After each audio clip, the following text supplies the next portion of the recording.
Today's question is, Redditors who were married to Karens, how is it like? Not married to a Karen, but married someone with a Karen for a sister. Estelle is the freaking worst. I hate more than anything going out to dinner with her, listening to her order food and talk to the servers. Holidays are also terrible. She sends out long lists of expected gifts list.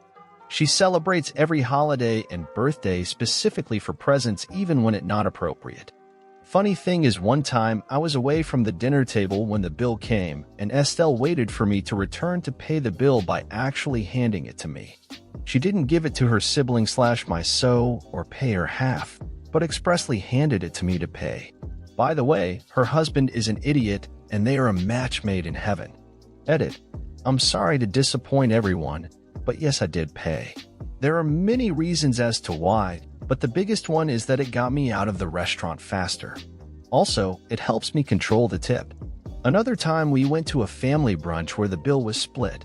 Karen Estelle waited to see what other people tipped so she could lower the overall tip percentage for the waitress to what Estelle thought was deserving. We didn't know this until afterwards when she bragged about it later, so no one even knew to stop her. And she is invited to these family meals because she has 2 children we want a relationship with. So she has that emotional blackmail card. My sister is a Karen. Everyone feels so sorry for her husband.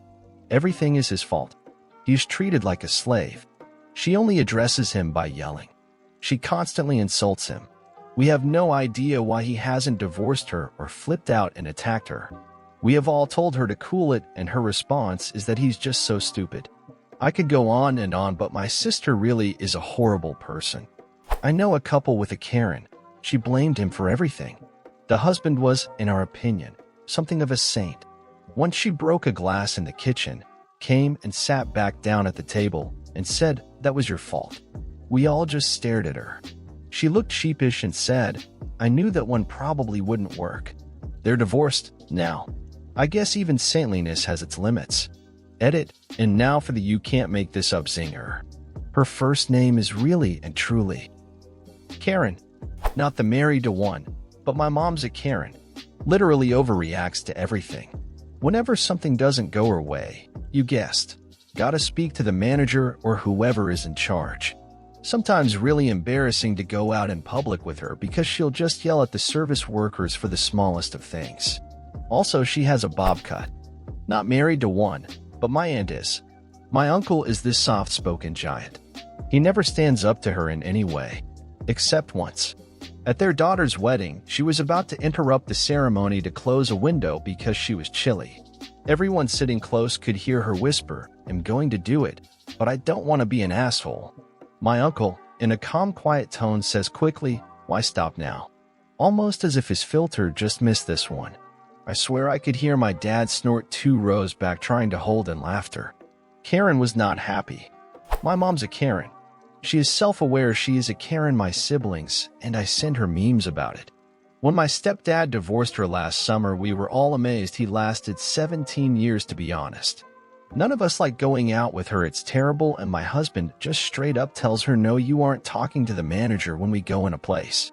I'll tell you guys a story my step told us. They are farmers and own a small beef and beef farm. They have a store they go to for beef supplies. The owner called my stepdad and asked him to please be the one to pick up their stuff because his staff was tired of dealing with my mom. He is the only one who went to the store for the next 5 years. Not married. For years of a toxic relationship, though. I broke up with her on Monday, again. We're kind of fucked financially because of this lockdown, so we are just feeling things out for a month before we decide for sure. This cycle is on repeat. I constantly have to cut her off and speak over her because of the way she treats people. Waiters, sales assistants, gym staff, neighbors, landlords, randoms we meet in bars, etc. Note: we were both waiters at the beginning of our relationship, so she has worked in the industry, but still lacks sympathy. She blames the waiter if something is out of stock, etc. My second major issue: we are both English second language teachers. She teaches kindergarten, while I teach high school. Now that we are working from home, I hear how she speaks to her students, and it's really opened up another aspect of her personality that I don't like. She will berate a student for not understanding instead of evaluating her ability to explain. Shitting on 3-year-olds in their second language doesn't fly with me. A lot of her behavior stems from a self-defense mechanism due to insecurity, but that's not an excuse. She doesn't realize how mean she is to people, including myself. I'm a people pleaser that would rather sacrifice my own comfort than someone else's.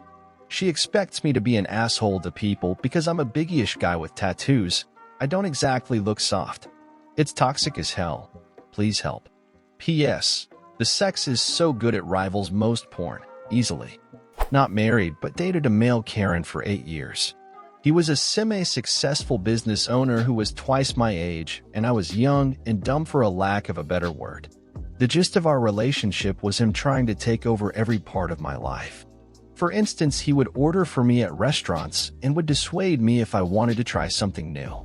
If I had a problem with something, it would be brushed off, but if he had a problem, then he had to talk to a manager. Not knowing any better, I just thought he was very particular and even started copying some of his tendencies, like speaking up when I felt I wasn't getting the right service when I was out on my own. I realized who he was when we were flying back from Vegas and our luggage was heavier than when we flew in. Obviously, we bought extra things which made up for the weight difference, so as he demanded to know an explanation from the check-in clerk as to why, if it was the same luggage, would it somehow weigh more. I innocently answered that it must have been the extra shoes and clothes. He was quiet and paid up. Later, he told me not to do that again, as he knew the reason why the luggage was heavier. He was just trying to get away with not paying. At that moment, a bulb went off in my head. This man who'd spent $1,500 on a stripper for his friend was making an already stressful job more stressful for the clerk in order to avoid paying $60. We broke up soon after, and I checked myself on the Karen tendencies he'd rubbed off on me. Was married to a male Karen. Everything, and I mean everything, could set him off. We were at a local tap room, and his iPhone automatically connected to the Wi-Fi. Keep in mind, he had full bars on our cell service. The Wi-Fi was being wonky and wasn't working. The manager, super nice guy, comes over and asks how we are doing, while he washes some glasses in the dish pit on the other side of the bar. The following conversation ensues. Keep in mind, my husband is super irritated at this made-up problem because our cell service is working just fine, and he can literally just turn off the Wi-Fi. Husband, your Wi-Fi is fucking trash. Manager, I'm sorry. We recently upgraded our internet, and Cox is sending us a new modem. It's supposed to be here this week. Husband, if you say you have Wi-Fi, you should make sure it actually works. Manager, Nutriface, I know. I'm sorry. I'd be happy to restart the modem to see if that helps. Husband then ignores him and continues to talk under his breath about a made-up issue. This was my life for almost 5 years. The sense of entitlement was frustrating enough in public, but more so at home. I had apologized to more servers, retail workers, neighbors, and random people in public for him in 5 years than the rest of my life outside of him.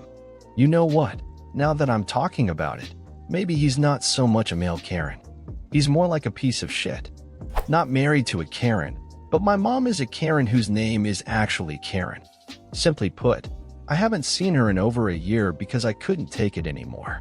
Living with her was just an exhausting nightmare. Karen's world revolves around Karen.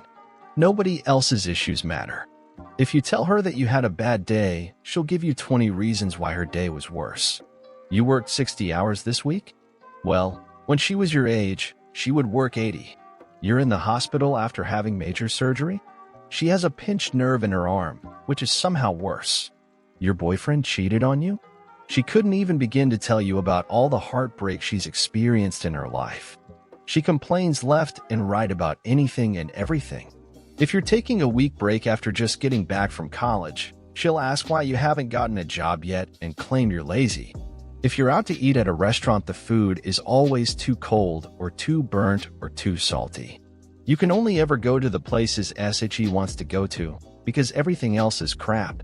My entire graduation dinner, she complained about how cold the food was. She thrives in getting attention and constantly seeks it, but she has very few actual friends. Facebook is her lifeblood, and she's always looking to start something on there. She's the queen of sharing uninformed, misguided, conservative propaganda, which always starts fights in her comments.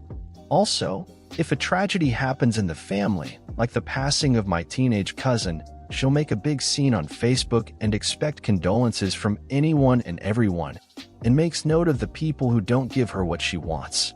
Don't even get me started on the blatant racism. I've heard everything from, watch out for black people on the subway. They'll try to take your purse, to it should be illegal for those Muslims to cover their faces. You should be able to see someone's face. One of my best friends is black, and she once told me he's one of the good ones. They should all be like him. Minor, but the house always has to be spotless. You have a shirt on your bedroom floor? Pick up. You kids are all slobs. We have people coming over. No, we don't. And even if we do, why would they be going in my bedroom? Her house is her house, and she'll let you know. Any object she has spent money on doesn't belong to you. It belongs to her. She also spends way too much money on home decor like oriental rugs, furniture, etc., but then complains about how she has no money. Tilda, my mother is a Karen who is actually named Karen. Living with her is a nightmare. And before anyone asks, yes, my dad is divorced from her. And this is the end of today's video. I hope you liked it, and don't forget to comment an anecdote or experience similar to the topic of the video, leave your like, share if you liked the video, and lastly, don't forget to activate the little bell so you don't miss any of our daily videos. Bye-bye.